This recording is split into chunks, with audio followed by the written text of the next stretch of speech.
ஆன்மீக தகவல் தாந்திரிய பிராயசத்தில் நம்ம என்ன பார்க்க போகிறோம்? அமாவாசையுடைய சிறப்புகள் என்ன, அமாவாசைக்கு செய்யக்கூடாத விஷயங்கள் என்ன. அமாவாசை பூஜையெல்லாம் நம்ம சொல்லியிருப்போம், அதாவது திருஷ்டி எடுக்கிறது ரொம்ப சிறப்பு. அடுத்தது பார்த்துட்டேன் அப்படின்னு சொன்னால் அமாவாசை அன்னைக்கு சில நல்ல விஷயம் தொடங்கலாமா. நிறைய பேர் கேட்பாங்க, சார் சந்திரன் தான் இன்னைக்கு இல்லையே, அமாவாசை இருட்டாயிடுச்சு, நல்ல விஷயம் தொடங்கலாமா? இது கரெக்டாக எனக்கு தெரிஞ்சாகும். அமாவாசை அப்படிங்கிறது அதாவது ஜோதிட சாஸ்திர ரீதியாக பார்த்துட்டுனா சூரியனும் சந்திரனும் ஒரே இடத்தில் சங்கமிக்கக்கூடிய, ஒரே டிகிரி ஒரே பாகையில் வரக்கூடிய நாள். இந்த நாள் அன்னைக்கு சூரியனுக்கு வலு ஜாஸ்தியாகவும் சந்திரனுக்கு வலு இறந்தும் இருக்கும். அமாவாசை அன்னைக்கு நிறைய பேர் சொல்லுவாங்க, சார் உடம்பு உபாதை இருக்கிறவாளுக்கு நம்ம கவனமாக பார்த்துக்கணும். உண்மை. ஏன்னா நல்லா கேட்டுட்டேன் அப்படின்னு சொன்னால் இந்த அமாவாசை அன்னைக்கு தான் நாள் தொடக்கம் அப்படின்னு சொல்லுவாங்க. நம்ம அமாவாசையை வச்சுட்டா இந்த ஜோதிட ரீதியாக கிரகங்களை கணக்கு போடும். அமாவாசை பௌர்ணமி இது ரொம்பவே முக்கியமான ஒரு விஷயம். ஒரு நிகழ்ச்சி அமாவாசையிலிருந்து பௌர்ணமிக்குள்ள வளர்ப்புறைன்னு சொல்லுவாங்க இல்லையா. ஒரு நிகழ்ச்சி நம்ம சஷ்டியோ இல்லைன்னா ஒரு அஷ்டமியோ ஒரு நிர்ணயம் பண்றோம்னு வைங்களேன், ஒரு விசேஷ நாட்களை அந்த வருஷத்துல வரக்கூடிய நாட்களை நிர்ணயம் பண்றோம்னா அமாவாசையை வச்சுதான் அந்த மாசத்தையே நம்ம கணக்கெடுக்கணும் அப்படின்னு பூஜா விதிமுறைகள்ல நமக்கு தெரிய வருது. சரி, அமாவாசை அன்னைக்கு நம்ம ஒரு நல்ல காரியம் செய்யலாமா, அந்த காரியத்தை சிந்தனை பண்ணலாமா? நல்லா ரெண்டுமே டிஃபரன்ஷியேட் பண்ணி பாருங்க. நல்ல காரியத்துக்கு முடிவெடுக்கலாம். முடிவென்றால் தீர்க்கணமான முடிவு. ஆனா அந்த முடிவுக்கு ஒரு முன்னாடி ஒரு விஷயம் இருக்கு. அமாவாசை அன்னைக்கு பதட்டப்படக்கூடாது. அமாவாசை அன்னைக்கு மன சஞ்சலம் இருக்கக்கூடாது. அப்படி மன சஞ்சலம் இருந்ததுன்னா நம்ம ஜாதகத்துல சந்திரனுக்கு பலம் இல்லை அப்படின்னு அர்த்தம். அப்போ முடிவெடுத்தோம்னா அது தடங்கலாகும்.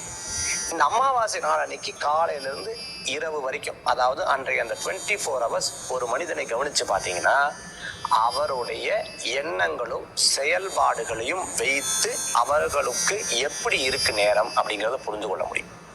ஒருத்தருக்கு டைம் ரொம்ப வீக்காக இருந்தது, சரியில்லைன்னா இந்த அமாவாசை அன்னைக்கு படபடப்பார், கோவப்படுவார், டென்ஷன் ஆவார். அமாவாசை அன்னைக்கு சில விஷயங்களே முடிவெடுக்க முடியாத நிலைப்பார், இங்கேயும் அங்கேயும் நடப்பார். இந்த மாதிரி விஷயங்கள்லாம் இருக்கும். ஏன்னா கிரக நிலைகளுடைய அந்த ஆதிக்கம்.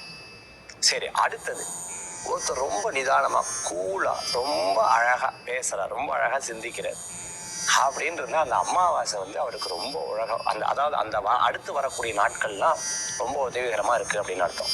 அந்த காலத்துல எல்லாம் பார்த்துட்டோம்னா இந்த யுத்தம், ஒரு விஷயத்துக்காக ஒரு போர் எடுத்து போறது, அதே சமயத்துல பார்த்தோம்னா ஒரு விஷயத்தை ஜெயிக்கணும் அப்படின்னு நினைச்சுட்டு இருப்பா இல்லையா, அதற்கெல்லாம் திட்டம் தீட்டக்கூடிய நாளாக அந்த அமாவாசை. ஸோ நீங்க ஒரு களத்துல இறங்கி பணியாற்ற போறது, ஒரு களத்துல வெற்றி கொள்ள போறேன்னா இந்த அமாவாசை அன்னைக்கு திட்டம் தீட்டலாம், சக்சஸ் ஆகும் உங்களுக்கு. அதே சமயத்துல பார்த்துட்டோம்னா அமாவாசை அன்னைக்கு முன்னோர்களுக்கு கொடுக்கக்கூடிய முழுமையா அந்த நாள் தான் தர்ப்பண காரியங்களுக்கு ரொம்ப விசேஷமானது.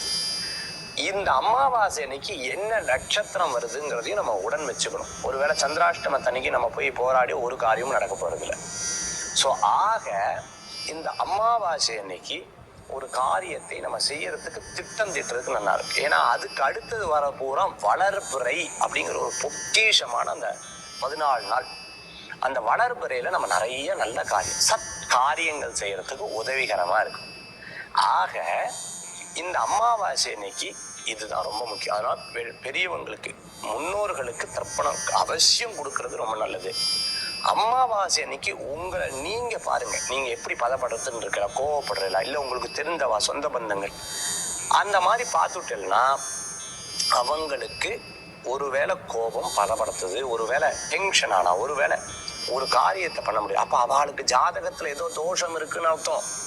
அப்ப அந்த ஜாதகத்தை அனலைஸ் பண்ணணும்னு அர்த்தம். ஆக அமாவாசை அன்னைக்கு ஒரு காரியத்தை செய்யறதை விட திட்டம் தீட்டுறதுக்கு உரிய நாளாக இருக்கும்.